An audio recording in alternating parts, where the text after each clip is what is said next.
Hey everyone, so Josie here with Mac and Cheese Mobile Farm. It's just me today for our test run for our first YouTube channel video. What we're going to do today is I'm going to show you how I make my cranberry juice at home. It's just one way to be a little more self-reliant, which is something that we love here at the farm. We try to use everything we can and make sure that it's all as good as we possibly can do as well. So today what you're going to need is some quart mason jars with their new lids. You always want to use a new lid. You never want to reuse lids, and also the rings that go with it.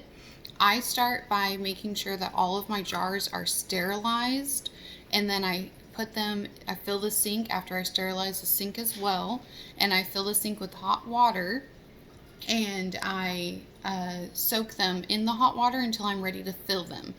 And that's just another safe practice. If y'all aren't familiar with canning, make sure before you do anything canning related, you look up safe canning practices. Follow ball recipes and other approved USDA safe things like that. Little soapbox moment for you so that way no one gets sick at home. So I already have all of my stuff clean and in the sink ready for me to go. Now the next thing that you're going to need today, I'm going to step over here and grab, of course, the main ingredient, cranberries. So right now this is perfect for this time of year because you can find these at your local grocery stores or farmers markets, anything like that. There's tons of cranberries out right now because it's such a staple side dish with all the holidays around us. So I like to grab them when they're on sale so that way I can get the most bang for my buck and make as much juice as I can for the following. So I got all my cranberries. I've already pre-washed them and sorted through them to make sure that there weren't any yucky ones. So I'm going to set those there. I'm going to put this guy back.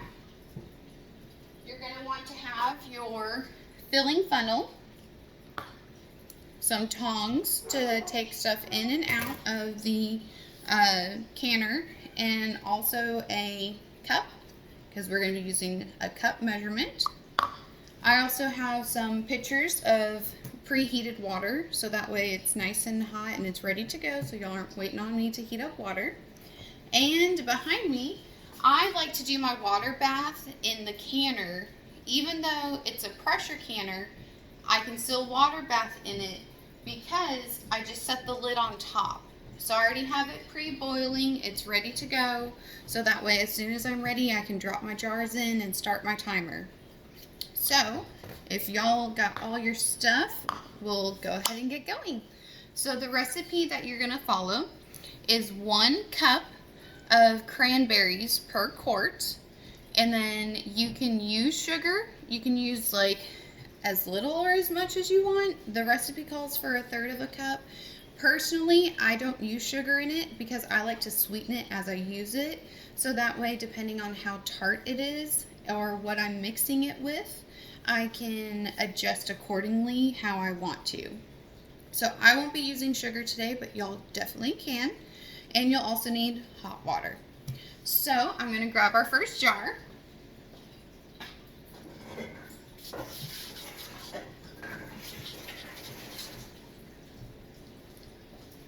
I'm going to grab a couple so that way y'all can see me get the first set going.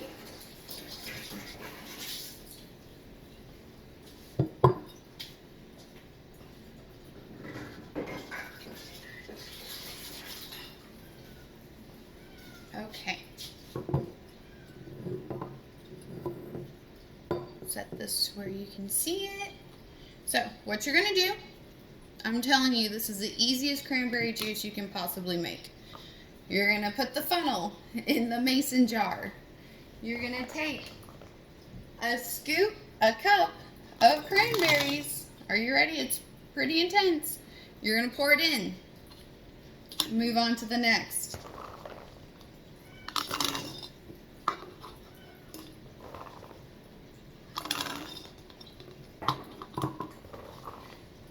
The only hard part about this recipe is having to wait for it to infuse fully.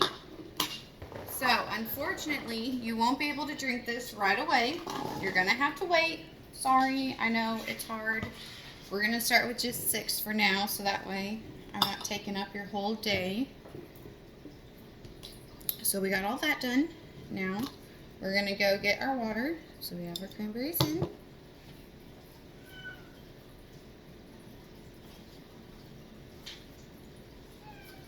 Got our water, and I forgot another important tool.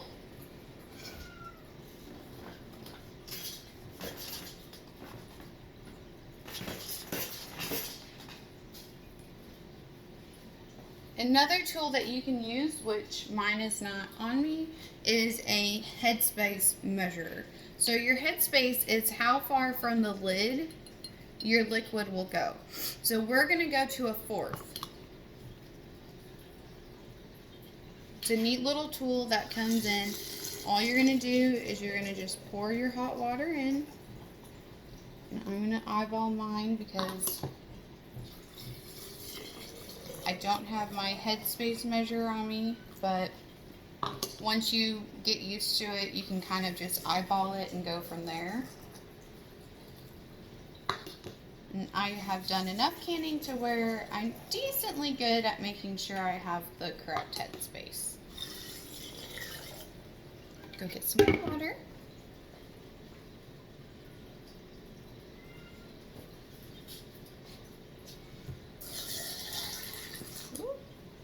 Making a little mess, that's okay. I make more messes in my kitchen than anywhere else. And then you can go back, make sure that if you have your headspace measurer, you can just re-measure, make sure everything has the appropriate amount. That's how you're going to make sure that your lids are going to seal properly. So now that I have those filled up, super, super easy, right? I'm going to take my bowl that has all of my lids and my rings in it. I go ahead and sterilize and warm those as well. Pop your lid on. It's important to clean your lids to make sure that there's no rust or anything, deformities, or anything that will cause an incorrect seal. Now that those are on, you're going to tighten your stuff. You don't want it too tight, but sturdy enough to where it's not going to spill or anything like that. So just hand tighten.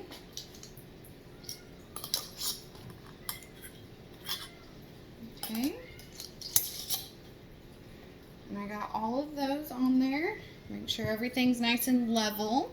Everything looks good. Oh, well, let me redo this one just to be safe. And now, the next part, we're going to come over here to the canner. I'm going to take my lid off. I have my water already boiling. I'm going to take these. You fill your water to where you're going to have coverage over your cans once they're in. So what I'm going to do is I'm going to take them. I'm going to carefully drop them in, nice and gentle. Because these are quarts, I'm not going to do a second row of stacking. I'm just going to do 6 at a time. Just small batches, it's fine. Drop them in. Okay, everything's in. The lids have enough water over them. I'm going to take my lid to make sure that the boil stays, and I'm just going to place it on. Since I'm not pressure canning, I don't need to worry about my weight or the seal or anything like that. I just have the lid on there to make sure that it stays nice and boiling. Otherwise, if you leave the lid off, it's not going to do a full boil. And now I'm going to give it a minute to get back to a rolling boil. And then I'm going to start my timer for 25 minutes. You're going to water bath these for 25 minutes. Now, since I did some yesterday in preparation, what we're going to do is is I'm going to wipe this water off. So that way my jars don't get wet. And I'm going to show you what I do 24 hours after they come out of the canner. So right now they're in the canner. After my alarm goes off, what I'm going to do is I'm going to take them out and I'm going to sit them to rest. And you're going to want to make sure that you don't like twist them or anything like that. Just set them down and let the lids do their thing, because that way if you want to hear the pings, leave them be. The pings mean that your lids are sealing and you got a good process. Now, what I like to do the next day after it's settled, so you can see, you can test it, nothing's popping. I'm going to take the lid off, kind of check the seal. It's on there nice and tight, so I know that I got a good seal. I like to take white vinegar, and an important reason why I do this is so that way I know that I don't have any gunk or anything nasty underneath there that's going to give me a false seal or an issue down the road. Because you don't want someone, especially if you were to give this to someone, you don't want someone to open it and it be all nasty. That'd be disgusting. So I take a little bit of white vinegar and put it on a rag, and I just wipe down my lids and rims. Make sure it's nice and pretty. Wipe down the inside. There we go. Had a little piece of cranberry get stuck in there. I guess I was a little too messy yesterday, but that's okay. That's why we clean them. I'm gonna dry it off. Now, you can either store them without the rings on. Many people recommend that. Or what I like to do, because that way I don't lose these or my kids pick them up and wander away with them, I just lightly, barely put it on. See? So it's nice and loose. That's not going to disrupt if a seal pops later on down the road. I'm going to know that it popped because this is not preventing it.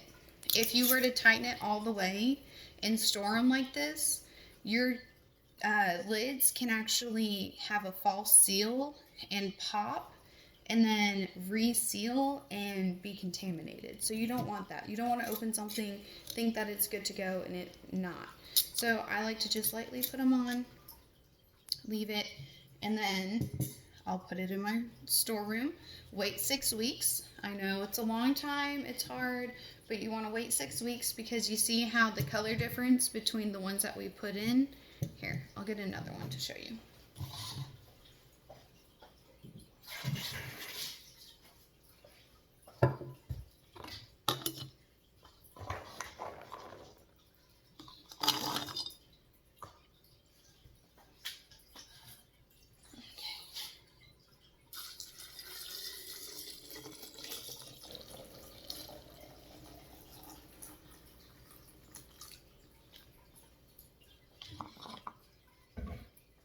Okay.